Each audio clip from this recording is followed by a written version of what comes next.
Yes, now, and welcome back to episode 13 of the Red Bulls United Kingdom podcast. And it is Friday. It's the 13th episode, and it's going to get Messi in town this weekend. So I'm not trying to put all together and think of a horror show at Harrison. But, Luke, how you doing, my friend? Not too bad. It's currently 1917 on a lovely Friday. Very lovely. A average Friday night in East For, London. for Britain, a For lovely Britain, Friday. Britain, this is like Miami weather, Mm, like which is very fitting for Inter Miami. You come to a yeah, Royal winner this weekend, so but yeah. yeah, not too bad. I think Yeah, there's only one place to start, really, isn't there?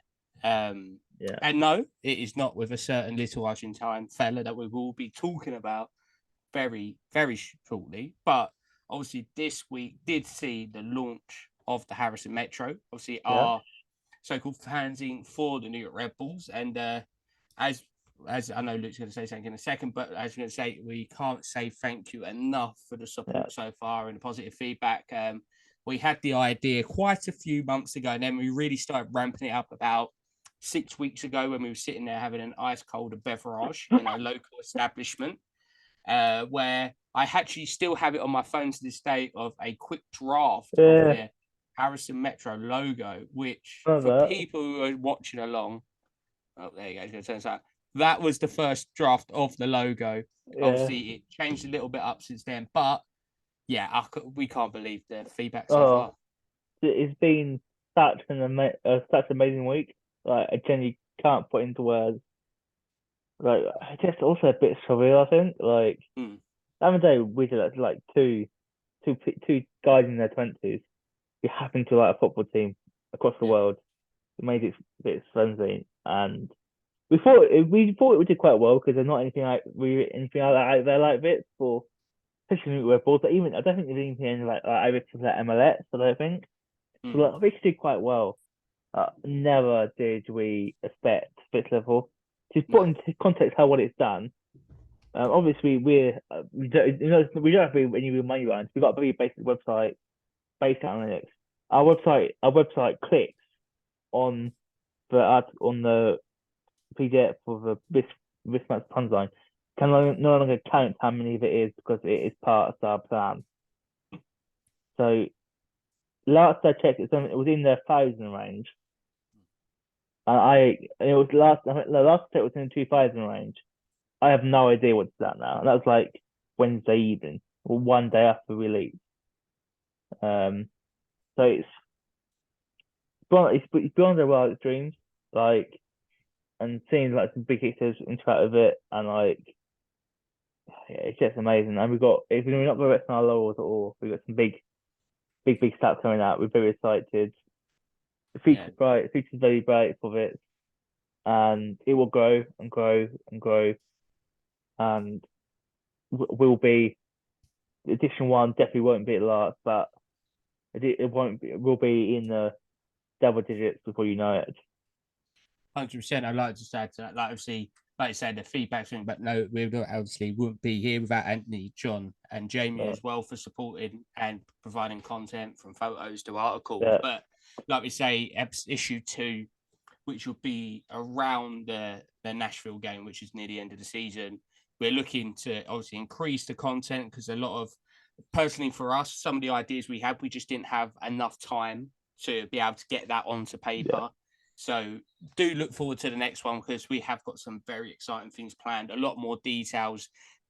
My segment that I was really looking forward to doing just didn't happen because of time, where a bit of a tactical breakdown and stuff like that. So like we say, it's going to get bigger, better, and every single game you're going to see reviews and previews and everything like that. So yeah, do pay close attention. If you haven't looked at it, head over to the one on the Harrison Metro underscore on Twitter, or if all you hands, look on, or just look on our Twitter as well at yeah. RBNY UK, and then you'll find the links there. Or But you could just go to handsmetro.com. anywhere But you want it, you can anyway, find it. So yeah, like we say, it's been fantastic, and obviously we don't want to dwell on that so long. Obviously, we really do want to look forward to the massive game, obviously this yeah, weekend, because one of the great, in my eyes, the greatest player of all yeah, time yeah, is rolling agreed. up in Harrison. Um, Quite literally, the whole world's eyes will be on Red Yeah, Bull Arena as well. So obviously, I'm not sugarcoating anything, but their MLS form is absolutely horrific. But every other piece of form for them is absolutely fantastic. I don't think they've had one win in their last 10 in the MLS. However, they won all 7 of the League Cups game and now won on the US Open Cup as well midweek to get to the final. So they're 8 wins in a row. Messi, I think, has got 10 goals, 7 assists, 6 assists or something stupid. So obviously, not just to mention him, Sergio Busquets, Jordi Alba, Rolling Town. They've got Joseph Martins, and they've got no Phil Neville now, which is a massive compliment to them. But it's going to be a hard ask, isn't it, on this weekend? It's what a case of the ground's going to be full, and it's not going to be full for the home team. It's going to feel like a road game at home. Yeah, it's going to be a very tough night, Harrison, I feel. Like, this is Messi's first MLS game. But despite most people, my most kind just account for, do you think you've played MLS games, European ways, it seems. And everyone's going to be watching. Everyone's eagerly watching what he does. Obviously, there's now some doubt whether he will play because he actually played in the US Open Cup, which wasn't expected. No one was expecting him to play in the US Open Cup. I still think he will because I think he needs to play in the major market. But he needs to play in the major market, and New York is one of them. Yeah, and also just touching on that, it's how I've seen it is as well that he had pre-season and had a couple of months off. So it's not like he's gone straight for a whole season. He had a couple of months, and if he has a few games off here and there, it's going to be the end of the season. There's only like there could be potentially more, but there's only selected amount of games left for him to play. And so they're resting. All right, some of the West Coast games, some of them, well, not even West Coast, but Western Conference games, he could rest, I'd say, and especially the ones on the artificial turf. But grass in New Jersey, New York market, he's got to play, isn't he? Yeah, he's going to be there. Even if he doesn't start the game, he's going to be there. He will make an appearance. A part of me will find it quite funny for these people who bought these tickets at $800 each, and he doesn't play. And part of me that would be I would find that deliciously ironic, like beautifully. But I think he will play, and yeah, it's just going to be a tough night. I think they're going to struggle. I really do. It's a big game. Like this, Inter Miami could push for playoffs now. Like, there's no one was saying before Messi joined in. No one. No. But let's just put it this way: like their record at the end of the day, I'm going to compare it to our record because that's only fair. Right, we've played 2 more games than them. We've played 24. They've played 22. We've won 7. They've won 5. We've drawn 8, which is our big issue. They've drawn 3. They've lost 14 in comparison to our 9. So there is 11 points difference at the moment. Yeah. And they've got 2 games in hand. And this is why it's such a big game. Because there's only 11 points in it. And say they do beat us this weekend, goes down to 8. They win their 2 games in hand. It's 2 points. And if someone would have said prior to the League Cup that there's a potential possibility that working in games in hand, they're 2 points victory behind. Yeah. Let's put it this way: if anyone's going to do it, it's going to be in Miami because their roster is challenging for Supporter Shield, but obviously they're sitting rock bottom of the East, so it's going to be very intriguing. Obviously, there's quite a lot of teams who have played more games around them as well. You're looking at Toronto, who are 1 point clear of them. In Miami, we've got 3 games in hand on them. NYCFC are 8 points ahead of them, but 3 games in hand on them again. So they've got games in hand on every single team in the East. So momentum's got to go their way. Obviously, it's not a shoe-in. Like, no one's going to say that. But it's, for example, they've obviously got the US Open Cup as well against Houston. But then they've got us. They've got Orlando, obviously the big Florida derby. They've also got NYCFC, Chicago, Cincinnati, Charlotte, like to name a few. Atlanta, I think as well. Sporting, LAFC, and Nashville. So it's a very tricky schedule that they have. But like we say, we don't want to focus too much on the opponents, but it has to be spoken about. Obviously, it's the biggest story in football within the last couple of months. But turning our attention to the Red Bulls, and just like in Miami, it is a must-win game. Yeah, it really is. I think time for getting a puck are running out. Me personally, I still think this team can be a playoff team. I still think they're good enough because it's quite hard not to be a playoff team in MLS these days. The way they sort of extended it now is 9 teams out of 14 now. Yeah. if you're not making a playoffs, you are shite. Mm. You should not. You don't deserve to be in the playoffs, pretty much. Um, I think this is a big. It's a big 3 months for the same because if we don't make a playoffs, he's not got a job next year. It's pretty simple as that. Even if the micro, Even if he gets into the playoffs, it's very high, not guaranteed at all. it's more likely we make the playoffs. Though, if we don't make a playoffs, he's got no chance. No, If he makes the playoffs, he's in with a chance. I would say. Um, Obviously there's gossip now, but next year's going to see next year's going to see us ditch its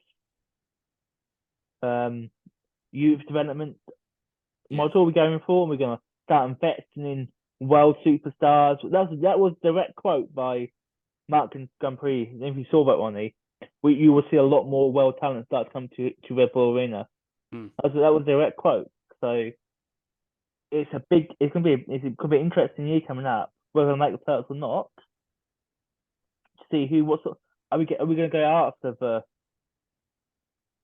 It seems to me MLS is slowly going back to its European superstar, which they tried to get away from it, didn't they? Like they tried to be this unique brand, but Yeah. they've realised, I think, with especially some of these big additions coming into the league, you look at the big players who've come into it, like Zlatan, now Messi, of course. It's the reason why European leagues are such a powerhouse is because the system works really well. And like we say, the whole MLS approach to the players always going to stay. That's what I'm saying, American sport. But you can see the rules slowly changing year to year. It was barbaric, some of the rulings that you can't sign players, and it's not a modern day approach because you just got to isolate yourself to the rest of the world. You're all right, this player could be coming to sign for, say, Red Bulls or oh, wait a minute, no, you don't actually have the allocation or you don't have the roster spot. So, yeah, he's just going to go probably Saudi Arabia, which is obviously arguably at the moment that is what MLS have got to be competing against is Saudi Arabia. And obviously you're not competing financially, so you got to do something. Yeah, that's the thing. Like, where does the Red Bull team sit in that new lock league? Next league can be a different league. You don't know it, but it will be changes because they bent rules for Messi and his coach to come to Miami. Yeah. So are you telling me these owners agreed to that with no promise to anything else? Of course, they haven't. Something's going to happen or during the off season. Rules will be lapsed. It's going to be a completely new year, new league. Yeah. How does that work? What does that look like for this Red Bull group? Do I spend more money now? Are we going to ditch its youth model? Which, let's be frank, has not really worked recently. No. Let's be completely frank. We had. I wouldn't even say 2015 was a youth year. 2018, you could go, okay, fair enough.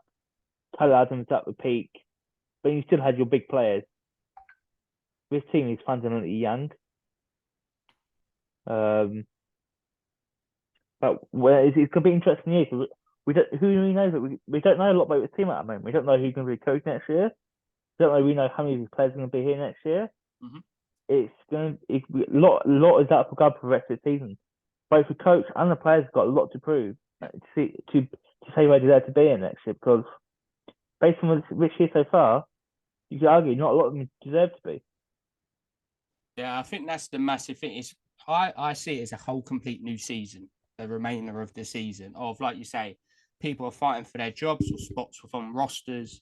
And there was a rumor a couple of weeks ago, even I think Fabrizio even tweeted it about Joao Sacramento, Jose Mourinho's old assistant, that he's one of the names on the books on the books potentially take over at Harrison. So that shows me already that they're looking at talented potential up and coming managers of Europe, like you say, to fit this new model of let's get talent in. And I feel like now they're seeing it as well, that they know what's going on behind the scenes within the MLS head offices and everything like that. They know what's going to be changing within the next 6 to 12 to 24 to 36 onwards months, that they know they can start putting them building shells in there. And if anything does change, it especially suits the approach of getting big players in or young players in, the Red Bull group is the perfect aspect for that. That they have the network ready to go, like a second it can go. They've got the scouting network in every country in the world near enough. They've got the teams that players can rotate into. Obviously, we're seeing it a little bit with Salzburg, but then you can open the door to Brazil. You can open the door to Austria, and then even open the door up to Leipzig as well. And then their peripheral of brilliant scouted players they get out of some of the like African continent, for example. Some of the best European players who have been produced that have come from Africa have gone through the Red Bull setup or been scouted by them. So, like we say, it's going to be interesting, but the match itself this weekend is going to be rather intriguing. Obviously, does Troy go away from the normal system? You've got to try and do something, right? Because they're going to be very prominent on attack. Joseph Martins himself, Martinez has done us dirty on certain many of occasions when he was obviously playing for a certain other team in the playoffs before, which still haunts me to these days.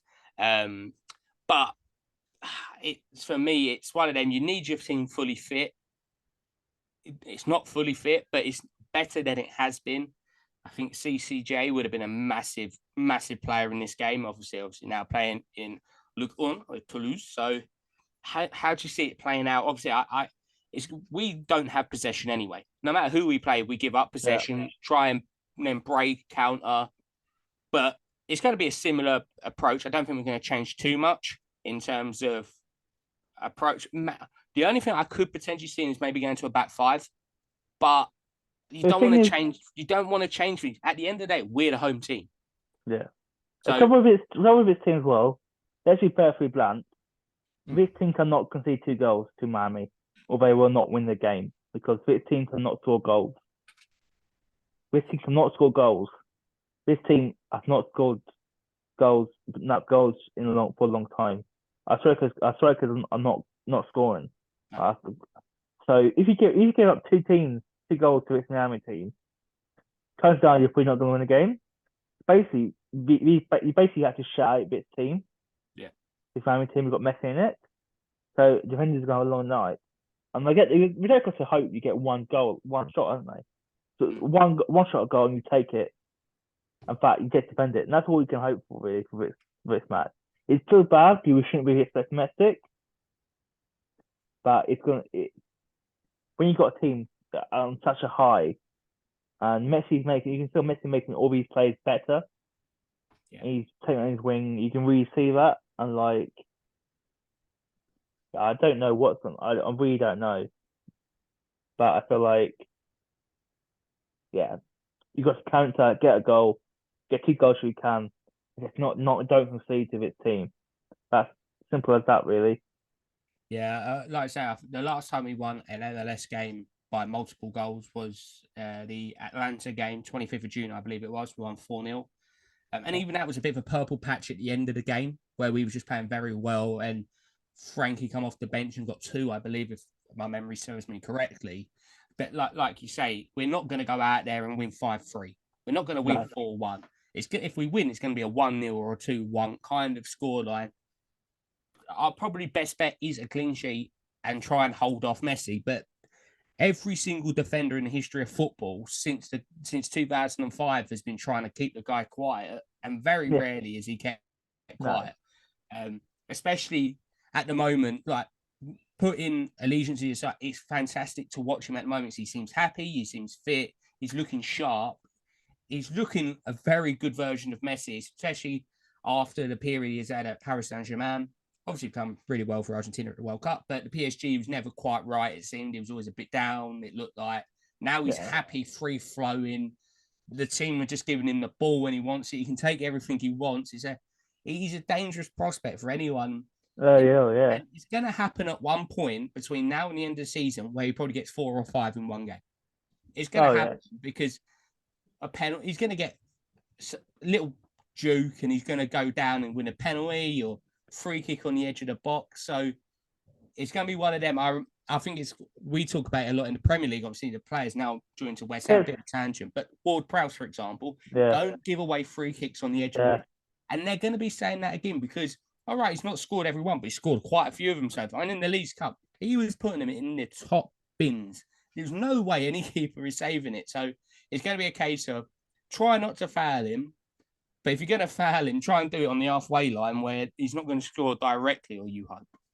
The thing is though, like I just looked online. The top goal scorer of this season so far is Mukta with 13 goals. Yeah.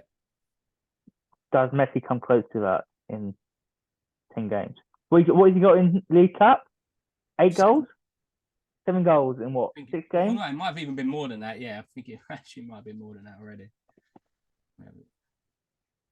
So it put it this way, I do not promote gambling at all, but he got 10 goals in 7 games. So I don't promote gambling at all, but I see a gentleman place a bet. I don't know if you see this or not. Prior to the beginning of the League Cup, and it was Inter Miami to win the League Cup and Messi to be top goal scorer. In the UK bookies, I didn't know this because if I knew this, I would have put money on it. Was 75-1. Inter Miami to win it and Messi to be top goal scorer. Obviously, at the time, Inter Miami are shit. So they've seen that odds and being like, they're not going to win it. Yeah. The geezer put 100 quid on it. So he was having a very nice holiday afterwards. But like as we say now, wouldn't put it past him that he could. No. He thinks he probably won't score every game. But No. when he does score, he'll probably score 2 or 3. Yeah, he will have games where he goes and destroys it. But yeah. So it's like we say, going to be a big challenge this weekend. Obviously, we're still waiting for the official injury report. I haven't seen it yet to see if anyone's fit or not. It's going to be one of them that I think are people. I always say like MLS do the player to watch or whatever they called it before every game for each team. We know it's going to be Messi for Inter Miami, but I honestly do believe, hand on heart, that our player for this game is going to be Andres Reyes, because he's going to have to be the one to absolutely dominate that platform. Or even Carlos Coronel, it might be saves he's going to have to make. But the thing is, Coronel's had it a few times already as well. So it's going to be one of them, because if Coronel's on form or Reyes is on form, we are in a good chance of getting something out of the game. And it's going to be a game of, I won't be surprised come the 80th minute if we see a back line which looks like Tolkien, Nealis, and Dan, Reyes, Duncan, Cameron Harper, and we just full out go. If we've got a lead, we're putting 7 at the back or something. It's going to happen. Oh yeah, might even happen in the 45th minute. Like, who knows? Like, it's 22nd minute. I was going to say, might even happen before the game. We don't know. Obviously, we do expect it to be a very similar, like 4 at the back, narrow system, but I'm looking forward to it. Obviously, always look forward to MLS games. It's always nice that the running's on, and obviously getting to watch Messi is always a privilege. But yeah, it's going to be an interesting game. Obviously, faults-wise, I don't think anyone can really go in with too much confidence. If we were playing better and had a better record, then I probably would be a bit more confident. Yeah. But we are struggling for goals, and that's just the main concern for me. Are we going to keep a clean sheet? Maybe. But if I was siding to a side, I'm saying they're going to score. So I feel like to win the game, we're going to need at least 2 or 3. Yeah. Will we score 2 or 3? You can't see it. I can't see it unless it's going to be a case of this could be Dante's biggest. This could be the make or break for Dante already. I disagree. This is when Tom Barlow is turned to shame. Yeah. So what happens when after we come back on this episode, probably next week or the week after that, Barlow hits a hat trick and Messi scores 2, and Barlow does that mean Barlow becomes the world's greatest player? I think it does. I think it's, no matter what, that we've said some stuff about Tom Barlow that we feel he shouldn't really be in this position, and we stand by that. But if he scores a hat trick, or even if he scores 2 and wins a game, like that, if he scores a winner and things like that. Can I just play some record before you finish saying? When we played Inter Miami in Miami, I know. We did win 1-0, and it was Mr. Barlow. So say he scores a 1-0 game, he will go down in club folklore. No matter what he's done before or after, winning against Messi, Tom Barlow will go down in, not even, you can even argue, not even the club folklore, MLS folklore, for beating Messi on his first day. It happened with Beckham at Giant Stadium. It could happen at Red Bull Arena. Is it? We'll see. We'll see on Saturday night. It could be a long night for us. Yeah, I would say we're really looking forward to it. Obviously, we always do this little part of a score prediction. Obviously, Can I just say something first? Well, one thing that does annoy me. So obviously Messi and Baquet both get so that both come in. yep. And both of them replaced with captain and vice captain. That doesn't sit right with me.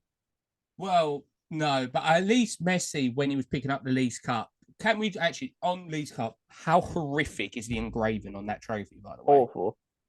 that looks like something that a kid has done on word text or whatever. We didn't want to win it anyway for that reason. We didn't want to win yeah, it. no, it looked terrible. Like that looks like them crappy fonts that some 4-year-old kid Thing does. is, I know you're gonna say it. Messi gave Yesin the armband.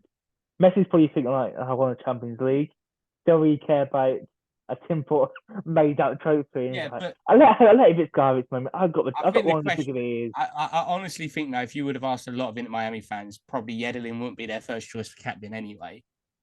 No, You are gonna put one of Messi, Busquets, or Alba. No, I agree. I just feel like coming straight into the club and making both of them captain and vice captain is a bit shitty, personally. Yeah. But I get it. I get it. The thing is, if you're Yedelin, you're not saying no to Leo, are you? No, like, no. Like he could come in and have anything out of this room if he wants, Messi. He's one of them people that no matter what he said, yes. Yeah, I get it. I do get it. Yeah, so obviously score predictions. It's going to be a tricky. This is going to be, I think, arguably the trickiest one we're ever going to give score prediction. Yeah. Do you want me to go first? I'll let you go first because I'm trying to work. I've got two in my head and I've got to pick which one I'm going to go for. I'm going to go for 1-0 loss, which is not something I do a lot. But I can't see it. I can't see this team. I can't see us keeping a clean sheet against Messi and Co. I just can't. And if you don't keep a clean sheet, you're not going to win. As simple as that for me. Right, I had two in my mind. I've eliminated one. I'm going to go for a draw. I'm going to go for a 1-1 draw. Say a 1-1 draw. We slap people's hands up for 1-1 draw. Yeah. I'll take a draw in this game, and then we need to win. There's a certain game coming up that we definitely need to win, which is a very convenient UK-friendly time, which is lovely. I'm going to go 1-1. I've got a feeling that we're going to take the lead. Very Red Bulls fashion. Like we do like doing it, going up in front in the first 15, 20 minutes, then holding on for a good long time, play really well. And then around like the 60 mark, we concede, and then we hold on. I'm going to say that's exactly how the game's going to go. We're going to score within the first 20. I'm even going to say Dante's going to score in the first 20 if he plays. Then around 60 to 70 minutes in that territory, we'll concede a goal. Probably Martinez. Probably won't be Messi, it'll be Martinez. And then we're just going to be backs against the wall the whole of the rest of the game. Probably one chance we might have. We're going to go 1-1 draw, and I will snap that already. If we manage to get 3 points, then my confidence levels to the playoffs will go up so much because I think I mentioned it in the article I did in Harrison Metro that I honestly think the confidence that a win could get over into Miami for any team, not alone just us, could be the difference between not making the playoffs, or even making the playoffs and winning the whole thing. I'm not saying we're going to win the whole thing, but the potential for a team who are competing, that could be the difference of having that confidence level of beating, in my eyes, the strongest team within the MLS. I agree. So, like I say, obviously, it's quite a few. It's going to be quite an interesting few games coming up as well. It's quite an interesting schedule that we are running on at the moment in terms of upcoming game. Obviously, this is the one that everyone's had crossed, like circled in the diary, where it was even the possibility of Messi's debut. Obviously, following on from this game, we do have the Revs next midweek. So that's a bit of a quick turnaround, that one. Then we've got Philly, followed by the Hudson River Derby, NYCFC, which is obviously an early kickoff. Obviously, and then that's a bit more of a run. So after this, there's 3 big games against 3 teams that we know very well. So you're looking at the next 4 games, and at the possibility 12, I think we need to get a minimum of 7. I really think anything less than 7, and I think the playoffs are not going to happen. But that's just my personal feelings. Anything over 7, I think we should be in with a good shot, especially if we can start off well but it's picking up the points against teams around you. Obviously, you look at the schedule, NYCFC are below us in the East. Inter Miami are below us in the East. Obviously, then you're looking at Philly, who are very strong, and the Revs are strong. So we've got, at the next 4 games, we've got 2nd and 3rd in the East, and we've got 13th and 15th in the East. So minimum of 7 points required to be confident that the rest of the season is going to be a success in my eyes.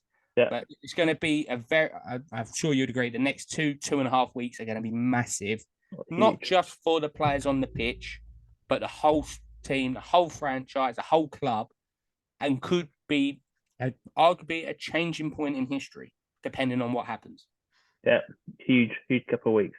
We can't really put any difference. A huge couple of weeks for this club. Yeah.